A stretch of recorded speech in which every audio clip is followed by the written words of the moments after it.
대출을 받고 다달이 원금 상환도 해야 되고 이자도 내야 되는 분들에게는 잠시나마 좀 숨통을 틔워줄 만한 내용일 것 같은데요. 개인을 대상으로 해서 원금 상환을 유예시켜주는 지원책이 나왔습니다. 다만 신청할 때 유의해야 될 부분도 분명히 있습니다.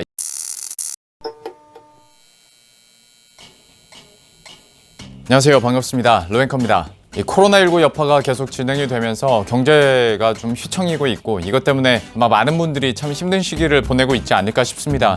이거는 대기업이고 중소기업이고 소상공인이고 그리고 여기에 다니는 직장인이고 모두가 마찬가지일 것 같고요. 참 경제 뉴스들을 보더라도 여기저기서 참 힘들다, 구조조정한다, 흉흉한 소식들이 계속 들려오고 있는데요. 정부에서도 나름대로 대책을 내놓고 있고 계속해서 추가 지원책들이 나오고 있는 상황이라 참 이런 지원책들이 많이 나와도 이게 뭐가 뭔지 헷갈려서 좀 놓치는 경우들도 있을 것 같은데 기업들은 기업들이 알아서 할 테고 개인들, 이분들은 스스로가 좀 챙겨야 되는 부분도 있어서 또 관련한 지원책들이 나왔길래 오늘은 그 내용 한번 정리를 해보도록 하겠습니다.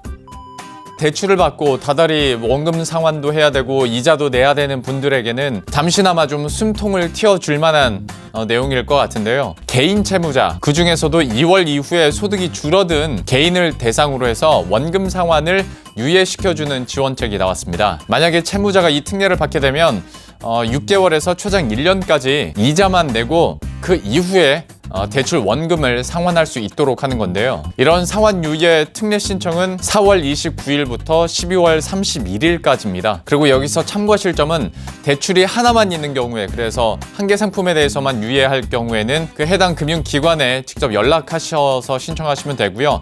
만약에 대출이 2개 이상이다, 유예해야 될 대출이 2개 이상이다 싶으면 신용회복위원회를 통해서 신청하실 수가 있습니다. 그럼 일단 어떤 분들이 가능한지 이거 설명을 해드릴게요. 금융사의 프리워크아웃, 그러니까 한 개 대출에 대해서 상환 유예를 신청하시는 분들은 일단 기본적으로 연체 발생 직전에서 연체 발생 이후에 3개월을 넘기지 않은 단기 연체자가 대상이 됩니다. 구체적인 조건들을 한번 설명해드리면 일단 신청 기준으로 했을 때 현재 소득이 지난해 월 평균 소득보다 적어야 됩니다. 그리고 이런 현재 월 소득에서 생계비를 뺀 금액이 금융사에 갚아야 할 상환액보다 적다면 신청이 가능한 거죠. 그러니까 쉽게 말해서 생계비를 뺀 나머지 남은 돈이 내가 은행에 갚아야 될 돈보다 적을 경우에는 이런 상환 유예 신청을 할 수가 있다라는 거죠. 그럼 내가 진짜 신청 대상이 되는지 보려면 약간의 단순한 산수가 필요한데 일단 월 소득은 잘 아실 테고 여기서 생계비를 빼는 건데 이 생계비 책정 같은 경우에는 이 복지부가 고시하고 있는 기준 중위소득의 75% 이걸 빼야 됩니다.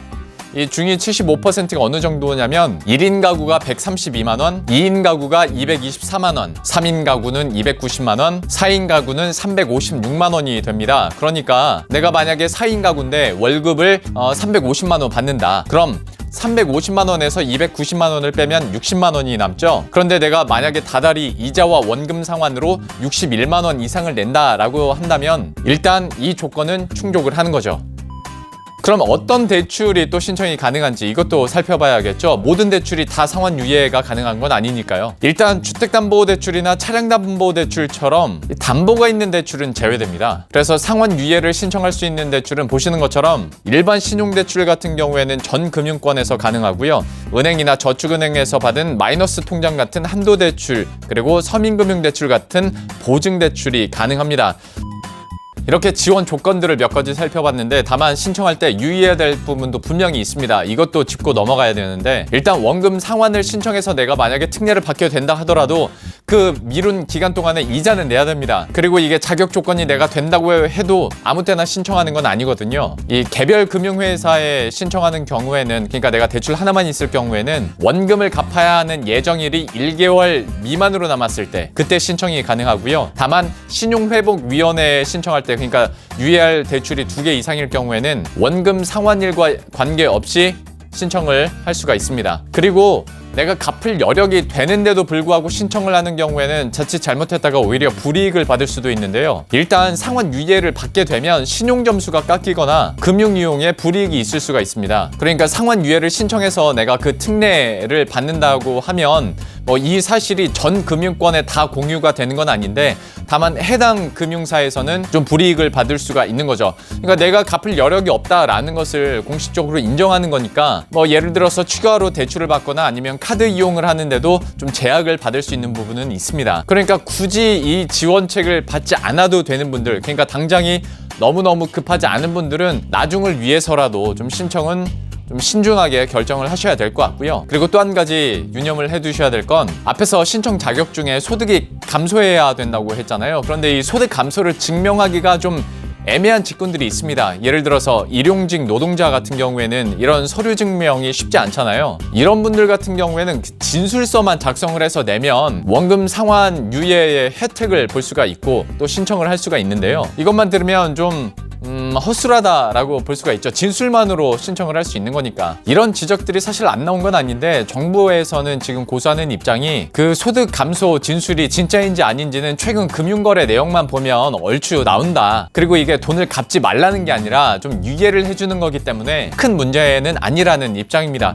그리고 이걸 만약에 허위로 진술했다가 만약에 진짜 걸리게 되면 그 금융질서 문란행위로 등록이 되거든요. 그래서 7년 동안은 해당 기록이 그 금융사에 남기 때문에 좀 불이익을 당할 수가 있으니까요. 애초에 허위 진술은 안 하는 게 좋습니다. 마지막으로 이 채무자 스스로가 갚을 능력이 안 된다고 금융사가 판단을 하거나, 아니면 금융사가 또 봤을 때 유예기간 종료 이후에도 이 사람은 원금 상환이 어렵겠는데 라고 판단을 한다면 특례 신청을 거절할 수도 있거든요. 금융사 입장에서도 어느 정도 리스크 관리가 돼야 되기 때문에 이 부분을 심사를 한다고 해요. 자, 사실 이런 지원책들 따지고 보면 어떤 신용 질서를 훼손할 가능성은 있습니다. 다만 지금 비상시국에서 이런 특단의 지원 대책들이 나오고 있는 거고, 이런 단점이 있다 하더라도 정부 입장에서는 지금 당장의 위기를 좀 넘겨주자, 그러니까 숨통이라도 좀 틔워주자라는 취지로 이런 지원 방안 대책을 내놓고 있으니까요. 참 지금 당장 돌파구가 필요하신 분들은 좀 참고하셔서, 진짜 필요한 분들은 한번 신청을 해보시고, 그래도 내가 꾸역꾸역 어떻게든 좀 원금 상환을 할 수 있을 것 같다라는 분들은 그래도 장기적인 관점에서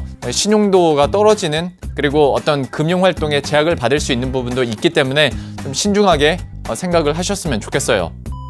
자, 이렇게 해서 오늘은 짧게 워낙 경제적으로 상황이 안 좋은 분들을 위한 지원 대책, 그리고 개인 채무자를 대상으로 하는 지원 대책들이 나왔길래 한번 짧게 전해드렸습니다. 당장 급한 불은 좀 끌 수 있는 지원책이 됐으면 좋겠고요. 코로나19 사태로 경제적으로 참 위기를 맞고 계신 분들 힘내시고요. 이 위기 잘 넘기셔서 다시 한번 우리 경제도, 그리고 우리들의 자금 사정도 좀 정상화 됐으면 하는 바람입니다. 그럼 저는 다음 컨텐츠에서 다시 찾아뵙도록 할게요. 안녕.